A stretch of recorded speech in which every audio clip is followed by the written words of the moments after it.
2013, j'ai fait une série d'illustrations pour un collectif qui s'appelait Condensed et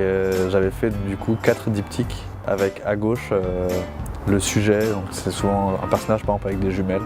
et à droite une découpe, celle des jumelles, où on voyait en fait ce que voyait le personnage de la page de gauche.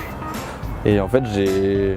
ça m'a beaucoup plu de travailler sur ce système-là et j'avais envie de le développer et d'essayer de créer une histoire avec. Donc après avoir réalisé Hors-Piste avec Maëlys de Kerangal chez Thierry Magnier, je suis venu les voir avec ce projet. Et donc dans l'idée c'était de faire une centaine de diptyques et de retracer en fait la vie d'un homme de sa naissance à sa mort avec ce concept. Le fait de vraiment s'intéresser à l'espace et à du coup la formation de mon protagoniste qui va intégrer la NASA, qui va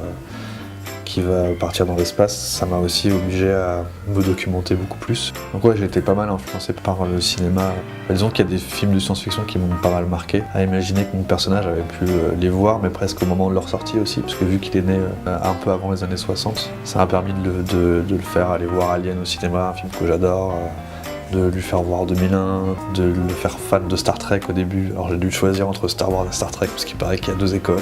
Au niveau de la composition même des images en fait et de la façon dont je dessine, c'est vrai qu'on peut aussi, voir des influences peut-être un peu plus japonaises, de composition un peu minimaliste comme ça qui vont venir d'influences que j'ai. Alors sur Hors-Piste, j'avais travaillé en ton direct, donc c'est une méthode qui permet de superposer les couleurs en fait et d'avoir une variété de couleurs avec peu de couleurs en fait, en faisant des passages.